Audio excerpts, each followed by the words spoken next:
Hi everyone and welcome back. I'm hoping that by now you know how this game works and you'll probably not need much help anymore, but here are some extra tips for when you reach security level 3. This is where the game starts to get more rewarding with much better equipment available and more valuable loot to find, but also with much tougher enemies to face. So let's begin at number 1, which is upgrade your primary weapon. Always the first thing to do when you increase your security level is to check the shop for what's available. By now you're probably used to carrying a shotgun over your shoulder. That's been the primary find for most people up until now, with maybe the exception of an SMG.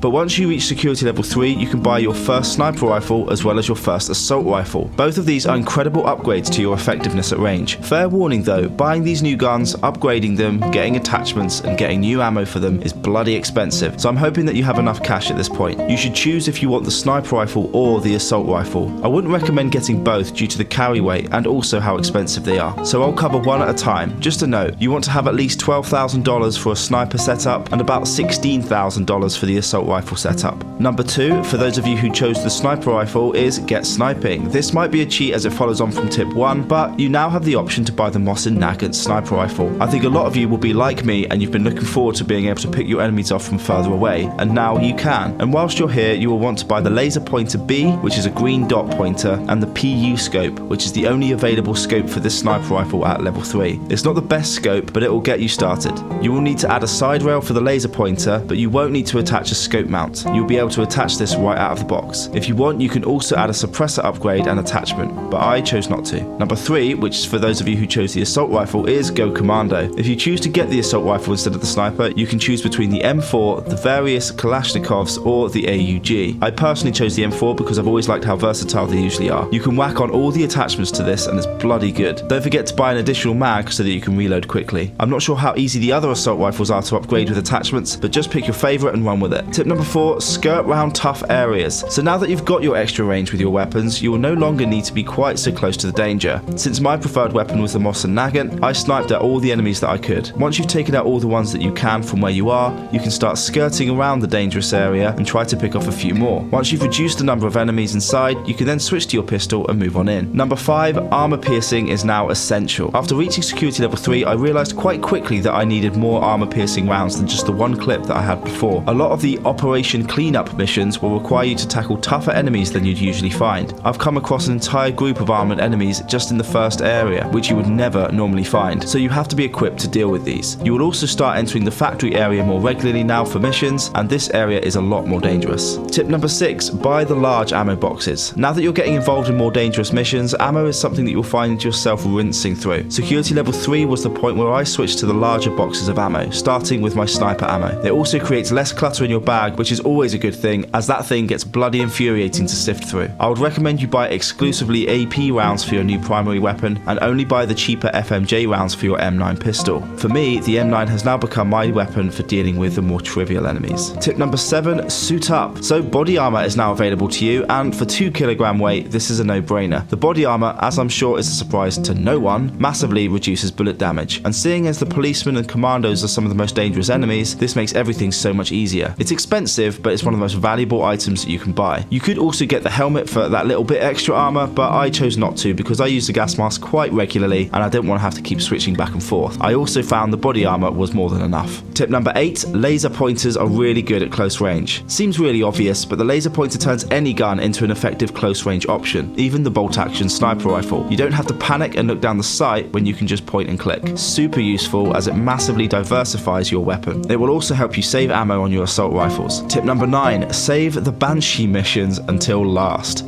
Seriously. Now that you're security level 3, you're going to start seeing missions appear which require you to find a crier artifact. And the name says it all. These things literally scream at you when you get close, and what makes them 1,000 times worse is that they continue to scream at you after you've picked them up. It's like something out of Rick and Morty. Seriously, the most annoying things ever. I made the mistake of picking one of these up at the start of an hour-long excursion and had to spend the next 55 minutes with this goddamn inanimate object screaming at me. So complete everything else first and save this mission for when you're on your way back home. You'll be glad you did. And my last tip, number 10, is be braver and grab those artifacts. In the early stages of the game, you may have avoided a lot of dangerous irradiated areas or buildings with a lot of enemies. But now that you have your gas mask and your body armor and some really good weapons, you're no longer vulnerable. So so get stuck in. Every time you hear your radiation detector clicking at you, you should be searching for those items. You'll get a few $100s for each one you find, depending on how valuable they are, and it's a fantastic way to keep up with the cost of ammo. Missions will definitely get you enough cash to see you through, but after spending all that money on your new guns, it's always good to have some extra cash. And that's it, 10 more tips for those venturing deeper into the radius. I hope this video has helped you. Make sure you subscribe if you want more similar videos to this one, and I'll see you guys next time.